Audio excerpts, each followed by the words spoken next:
আসসালামু আলাইকুম প্রিয় দর্শক, কাছে এবং দূরে যে যেখান থেকে আমার এই ভিডিওটি দেখছেন, আশা করছি সকলে অনেক অনেক ভালো আছেন।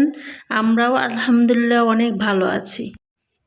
আজকে আমি দেখাবো সুন্দর একটি গুজরাটি ড্রেসটি মাশাআল্লাহ অনেক সুন্দর।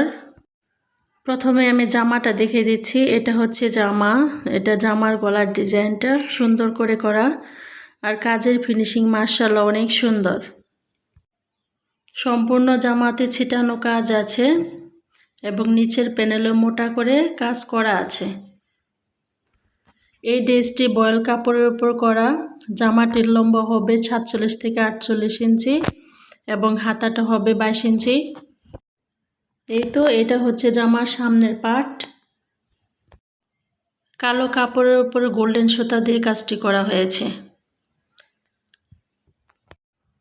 এই ড্রেসটি হাত নিলে বুঝতে পারবেন ড্রেসটির কাজটি কত সুন্দর। এই যে দেখেন, আমি কাছ থেকে দেখে দিচ্ছি, সেলাইগুলো মাশাআল্লাহ অনেক সুন্দর এবং ফিনিশিংও ভালো হয়েছে। এই গুজরাটি সেলাইগুলো সবাই করতে পারে না, এই সেলাইগুলো করা অনেক কঠিন। এখন আমি জামাটার ব্যাক পার্ট দেখিয়ে দিচ্ছি। ব্যাক পার্টে পিঠের মধ্যে একটু কাজ আছে। এই তো এটা পিঠের মধ্যে পড়বে।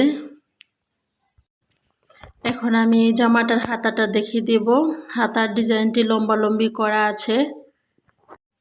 হাতার ডিজাইনটি অনেক মোটা করে করা হয়েছে।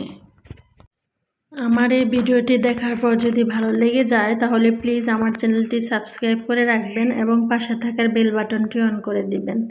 আর যারা অলরেডি এই কাজটি করে ফেলেছেন তাদেরকে অসংখ্য ধন্যবাদ। এখন আমি এই ড্রেসটার প্যান্টের কাপড়টা দেখিয়ে দিব। প্যান্টেও ডিজাইন আছে। প্যান্টের কাপড় দেওয়া আছে 2.5 গজ। প্যান্টের নিচে এইভাবে সুন্দর করে ডিজাইনটি হবে। এখন আমি এই ড্রেসটার ওড়নাটা দেখিয়ে দিব। ওড়নাটাতে 2.5 গজ কাপড় দেওয়া আছে। এটা হচ্ছে ওড়না। এই ড্রেসটার কালারটা এক এক সময় এক এক রকম দেখা গিয়েছে। মূলত এই কালারটা হবে গোল্ডেন কালার। গোল্ডেন কালারের উপর কালো সুতা দিয়ে কাজটি করেছি। আর এটা জামাটা হচ্ছে কালোর মধ্যে গোল্ডেন কালার সুতা দিয়ে করা। ওড়নাটার দুই পাশে এভাবে মোটা করে প্যানেল করা আছে, আর ওড়নার মাঝখানে ছিটার ডিজাইন দেওয়া আছে। মাশাআল্লাহ ড্রেসটি অনেক সুন্দর। আমার এই ড্রেসটি আপনাদের কাছে কেমন লেগেছে তা আমাকে কমেন্ট করে জানাতে পারেন। আসসালামু আলাইকুম, আল্লাহ হাফেজ।